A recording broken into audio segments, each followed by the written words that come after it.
साथियों नमस्कार। आज हम मौजूद हैं आगरा जिले की बरौली अहीर ब्लॉक में। यहाँ के जो ब्लॉक के जो अधिकारी हैं ईडीओ पंचायत, आज उनसे कुछ सरकार की योजनाओं के बारे में कुछ चर्चाएं करेंगे जो लोगों तक पहुंच रही हैं। और कृष्ण वर्मा, मैं यहाँ ब्लॉक बरौली अहीर में सहायक विकास अधिकारी पंचायत के पद पर तैनात हूँ। सरकार की योजनाएं क्या क्या रहती हैं? देखिए पंचायती राज विभाग के द्वारा सरकार की योजनाएं प्रमुख रूप से ग्रामीण स्वच्छता कार्यक्रम के अंतर्गत हमारा खुले में शौच मुक्त अभियान, जिसको शॉर्ट में बोलते हैं ओडीएफ, ये ओडीएफ का सेकंड चरण चल रहा है। पहले चरण में जो है घर घर शौचालय बनवाए जा चुके हैं, खुले में शौच मुक्त पूरा हमारा जनपद हो चुका है पूर्व से। अब जो परिवार बढ़ते हैं, जिसको आवश्यकता होती है, वो अपना ऑनलाइन आवेदन करते हैं। उनकी पात्रता की जानकारी के पश्चात उनके खाते में पैसे 6,000 रुपये एक बार, जब उनका शौचालय आधा बन जाता है, ऑनलाइन जियो टैगिंग हो जाती है, 6,000 रुपये फिर दोबारा। तो इस तरीके से वो 12,000 रुपये एक अनुदान राशि है, इतने में बन जाता है शौचालय। यदि कोई बहुत अच्छा बनाना चाहता है तो उसमें अपने पास से अधिक धनराशि को लगा सकते हैं लोग। तो ये हमारा पहले चरण में जो हुआ ओडीएफ का फर्स्ट राउंड, उसमें घर घर शौचालय बन चुके हैं। अब हमारा सेकंड राउंड जो ओडीएफ का स्टार्ट हुआ है, जिसे ओडीएफ प्लस के नाम से जानते हैं, ये हमारा वित्तीय वर्ष 2022-23 से प्रारंभ हुआ है। 2022-23 में जो हमारी ग्राम पंचायत में 5,000 की जनसंख्या से अधिक वाली थी, उनको चयनित किया गया। तो हमारे ब्लॉक में 16 पंचायत ऐसी थी जिनका चयन हुआ, और वो 16 पंचायत ओडीएफ घोषित हो चुकी। वर्ष 23-24 में हमारे यहाँ 26 रेवेन्यू विलेज चयनित हुए। उन 26 रेवेन्यू विलेज में लगभग काम पूर्ण हो गया है। कहीं राजस्व विभाग के द्वारा जमीन नहीं मिली है, वहाँ हमारा कूड़ा निस्तार केंद्र, जिसे आवासीय केंद्र बोलते हैं, वो अभी वहाँ निर्मित नहीं हो पाए हैं। जहाँ निर्मित हो गए वहाँ ओडीएफ कार्यक्रम घोषित हो गया। हमारा ई रिक्शा के माध्यम से घर घर कूड़ा कलेक्ट किया जाता है, और फिर वो आवासीय केंद्र पर जाकर कूड़े की छटाई होती है। जैसे कि गीला कूड़ा है वो अलग होता है, कांच या मेटल या प्लास्टिक, उसकी छटाई अलग होती है। जो उस पर केयर टेकर रहते हैं, जिनको पंचायत के द्वारा मानदेय दिया जाता है, वो उस कार्य को करते हैं। तो इसके अलावा मैं आपको बताऊं, देखिए ये तो अब जो हमारा अभी शौचालय के लिए लोग जो अवशेष बचे हुए हैं, वो हमारे IHHL स्कीम जो अवशेष बचे हुए हैं, वो अपना ऑनलाइन आवेदन करते हैं। उनकी उपयोगिता के हिसाब से उनके पास स्थल है, उसके हिसाब से उनको शौचालय के लिए चयनित किया जाता है। उनके खाते में पैसे 6,000 रुपये की किस्त 2 बार में 12,000 रुपये पहुंचते हैं। और एक चल रहा है रेट्रो फिटिंग। रेट्रो फिटिंग में ये है, जो लोगों ने शौचालय बना रखे हैं, उन्होंने उसमें चूड़ी वाले पाइप फंसा रखे हैं, सीमेंटेड। अब उसमें जो ब्लैक वाटर है, ब्लैक वाटर नाली में जाता है, नाली में जाके वो नाली का पानी दूषित होता है। तो उसके लिए एक लीज पिट बनाने का भी कार्यक्रम चल रहा है, उसका सर्वे चल रहा है। हमारा ब्लॉक बरौली यही जो है जनपद में उस सर्वे में टॉप है। हाँ।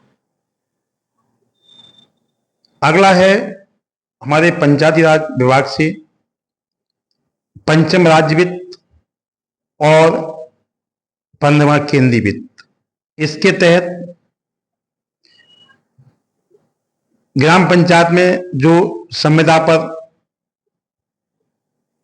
जैसे कि केयर टेकर सामुदायिक शौचालय का तैनात है, उसके लिए 6,000 रुपये प्रतिमाह मिलते हैं, और उसके 3,000 रुपया उसका मेंटेनेंस का, जिस बिजली का बिल देना है, उसके है पाइप का, समर का, और उसमें अन्य सामान फिनाइल है, ब्रश है, साबुन है, इस टाइप तौलिया है, इस टाइप का 3,000 रुपये इस तरीके से है।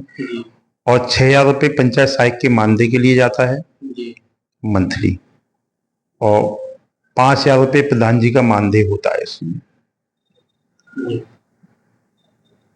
केंद्रीय वित्त में टाइड और अनटाइड 2 प्रकार का पैसा आता है।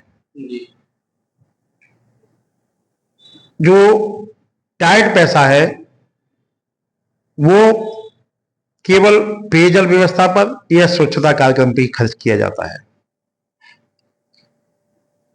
और जो अनटाइड का है उससे नाली निर्माण, इंटरलॉकिंग वगैरह ऐसे कार्य।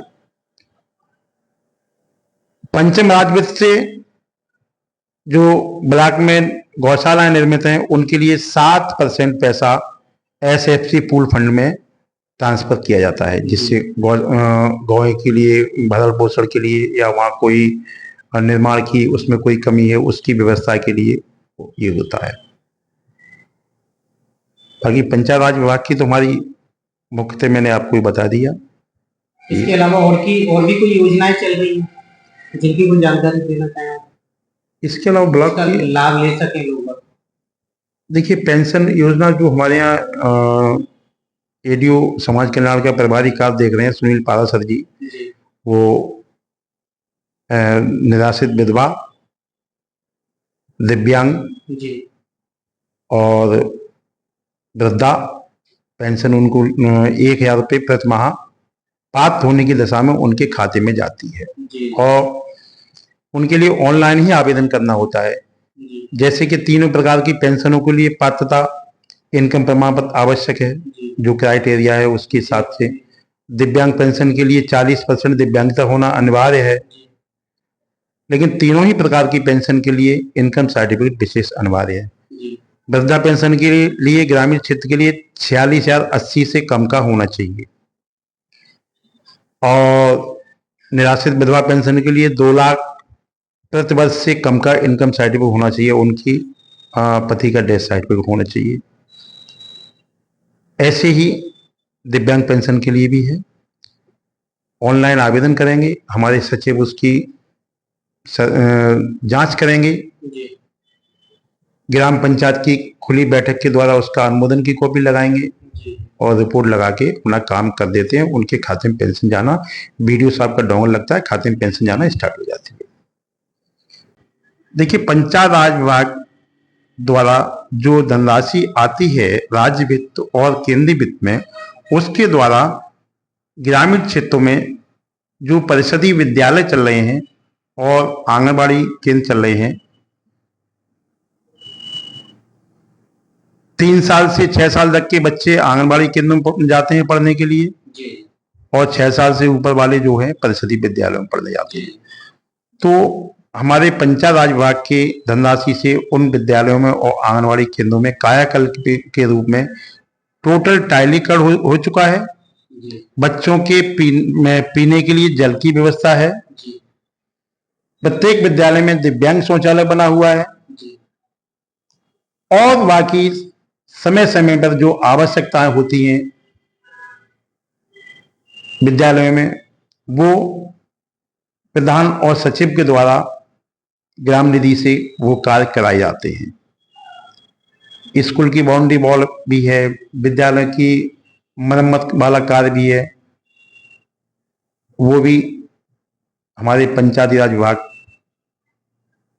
के द्वारा जो धनराशि ग्राम निधि खातों में जाती है उसके माध्यम से ये भी कार्य कराया जाता है। जो विशेष बहुत ही इम्पोर्टेंट चीज है ये शिक्षा का। हाँ, पिछले समय में विद्यालयों की दुर्दशा जो थी, जब से विद्यालय पंचायत कायाकल्प के तहत पंचायत के अंदर में आदेश हुआ है शासन का, जब से विद्यालयों की स्थिति आपको भी जानकारी होगी, काफी परिवर्तन हुआ है। और आज हमारे विद्यालय, पहले लोग कहते हैं कि प्राइवेट स्कूल आपसे अच्छे हैं, आज प्राइवेट स्कूलों से हम अच्छे हैं। सरकार मॉडल स्कूल दे रही है। हाँ बिल्कुल, गवर्नमेंट की जो मॉडल स्कूल की जो स्कीम है उसमें हम लोगों के लिए वहाँ पर ऑपरेशन कायाकल्प के तहत एक निर्माण कार्य, विद्यालयों में लाइब्रेरी कक्ष की स्थापना वगैरह, ये हम सब लोग कर रहे हैं। जैसे कि हमारे यहाँ ग्राम पंचायत कुआं खेड़ा है, वहाँ विद्यालय में लाइब्रेरी इतना गजब का है, बहुत अच्छा। तो उसमें हम लोग विकास खंड की तरफ से कोई भी कमी नहीं करते हैं, और हमारे सचिव, हमारे प्रधान लगकर बच्चों के विकास के लिए और ग्राम पंचायत के विकास के लिए, चाहे वो स्वच्छता कार्यक्रम हो, चाहे वो बच्चों की शिक्षा के संबंध में कोई उनके लिए सहयोग का कार्य हो, निरंतर हम लोग